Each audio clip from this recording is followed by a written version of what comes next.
Parents un peu timorés, hommes d'affaires un peu mous, vous tous qui hésitez à brandir une matraque ou à sortir un 7,65 quand les circonstances l'exigent, vous apprécierez dans Les Tontons Flingueurs une volonté de faire dans une diplomatie de velours. Les Tontons Flingueurs est un film instructif qui vous apprendra à régler vos comptes et à tirer à bon escient. Les débordements de la jeunesse moderne, ces multiples excès de toutes sortes, ont fini par alerter l'opinion. Dans l'actualité, cette réunion de crise au comité régional des pêches, les pêcheurs dénoncent les importations de poissons frais venus du Venezuela via Rivière Sens, du poisson vendu à des prix défiant toute concurrence, et ils protestent contre le non-respect de la procédure. Pour réaliser ce monument éducatif, les producteurs, conscients de leur mission, se sont adressés aux metteurs en scène du Monocle Noir et aux auteurs de Le Cave se rebiffe et de Mélodie en sous-sol, c'est-à-dire à des pédagogues en béton. Les interprètes ont été également choisis en raison de leur bonne manière. Encore une fois, on doit les tanner, vous me comprenez. Tu le feras pas. Ni légal, ni illégal. Les cons, ça ose tout. Et c'est même à ça qu'on les reconnaît. Dans un communiqué, la préfecture rappelle que l'opération de débarquement des produits de pêche à laquelle s'est opposé le groupe de pêcheurs est tout à fait légale. Elle a fait l'objet d'une autorisation délivrée par le Centre national de surveillance de pêche conformément à la réglementation européenne, réglementation qui encadre l'importation des produits de la pêche en provenance des pays extracommunautaires. Un cadre légal qui sera toujours, selon le communiqué de la préfecture, rappelé à l'ensemble des protagonistes du secteur.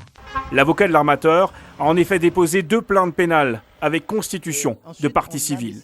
La première vise Bruno Marcel, vice-président du comité régional des pêches, et X pour entrave, délit d'embuscade, menace de mort réitérée, atteinte aux libertés fondamentales et acte de cruauté envers des animaux vivants, en l'occurrence les langoustes et les burgots qui se trouvaient à bord du navire et qui ont fait l'objet d'une mesure de destruction. La seconde plainte vise Jean-Luc Vasselin, directeur de la mer de Guadeloupe, lui aussi se voit reprocher des actes de cruauté envers des animaux vivants. Le code rural et de la pêche maritime prévoyait d'autres possibilités, notamment la prise en charge par le propriétaire pendant plusieurs mois de ces animaux vivants, en vivier ou autres, ou encore l'appel à une association de défense et de protectrice des animaux. Ce n'a pas été choisi par le directeur de la mer. C'est suffisamment scandaleux et surtout contrat légem pour que ce soit sanctionné. Contacté, Jean-Luc Vasselin n'a pas souhaité faire de commentaires. Pour autant, le comité régional des pêches n'en démord pas. Ces importations demeurent infondées et continuent de représenter une menace pour toute la filière. Le bras de fer devrait continuer au moins jusqu'au 18 décembre, date à laquelle toutes les parties devraient se retrouver à la direction de la mer, à Jarry, pour tenter de trouver un accord. À 400 autres au courant pour réunion là, nous fait là. Nous sortis était 16h15. Alors là nous arrivés, madame secrétaire générale prend la parole. Il a expliqué pourquoi que nous là aujourd'hui là. Et il commençait à débattre en gros que nous là aujourd'hui jour parce que selon les réseaux sociaux, selon ça il passe à la télé, selon ça j'attends que nous fait violence. Nous fait violence, nous empêcher Mazeli, nous bloquer bateau à Mazeli complètement, nous bloquer Rivière Sens, alors que ce n'était pas le cas. Les pêcheurs passent à l'action. Depuis hier, ils bloquent le Samaola et sa cargaison. Nous dit qu'on ça si poisson est illégal à rentrer ici, que il peut débarquer poisson. Je lui dis, dorénavant, de la manière où tu fais foutu de leur gueule, tu ne le feras pas. Ni légal, ni illégal. Ça, je m'engage, monsieur. Il ne le ferait pas ni légalement, ni illégalement. Vous pouvez me regarder. Je fais 75 kg de 65. Je vous écoute, je suis là pour ça. 75 kg, 1m65, je peux suivre des montagnes. C'est pas un problème pour moi. Moi je suis plus petit, plus lourd. Même si vous lui donnez vos papiers, ça ne va pas m'empêcher d'agir. Ça va nous empêcher d'agir. On ne peut pas accepter. Voilà. On ne peut pas. Tellement que le poisson n'a pas de traçabilité, il y a le poisson du Vénèze avec l'étiquette de la l'étiquette dans le JMS. C'est pas sérieux. Comment on fait ça, monsieur? Et on vient contrôler à la désirable parce que le poisson du Vénèze transite à la désirable. La première décision qui a été prise, c'est que le poisson ne rentre pas le poisson doit être détruit par une entreprise adéquate. Alors déjà, il commence la réunion là en accusant comité des pêches quoi, de ça nous fait là, que nous avons des malfrois quoi. Encore une fois, on doit les tanner beaucoup complètement.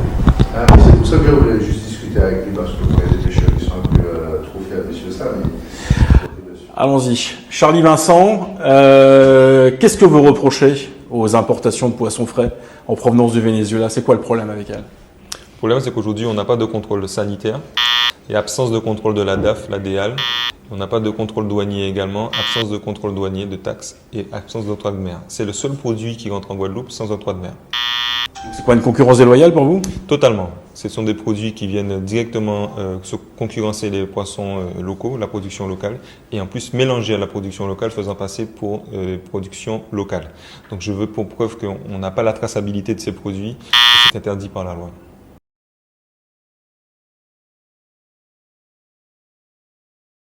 Alors là, il finit de parler, nous prenons la parole, nous faisons comprendre comment ça se fait qu'il y a une réunion et Mazeli passe en réunion avant nous, alors que c'est nous qui avons représenté tout le pêcheur en Guadeloupe.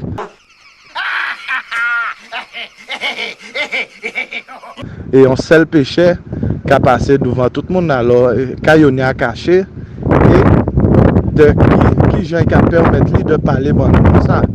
En gros, de traiter nous de voyous. Alors, nous ne pas accepter ça. Nous disons, si c'est comme ça, réunion là qui a commencé, ça veut dire que nous avons tort depuis à la base. La préfecture rappelle que l'opération de débarquement des produits de pêche à laquelle s'est opposé le groupe de pêcheurs est tout à fait légale. Alors, nous faisons comprendre que nous pouvons régler ça à Bruxelles et au tribunal. Mais il est devenu fou! Il est devenu fou! Qu'est-ce que c'est? Clairement parce que c'est après l'État français, c'est Bruxelles qui a réglé, c'est l'Europe. Alors nous faisons comprendre ça clairement. Il a perdu la mémoire. Et vers là, il faut nous préparer nous pour le combat, il faut nous mobiliser nous. Alors les gars, faut nous y serrer le coup dans l'autre, il faut nous tout au combat pour défendre le métier. Parce que là, c'est vraiment ils ont tiré pour tuer profession, ils ont tiré à tuer profession. Et c'est un problème qui a monté haut. Alors on va espérer que tout le monde qui est au combat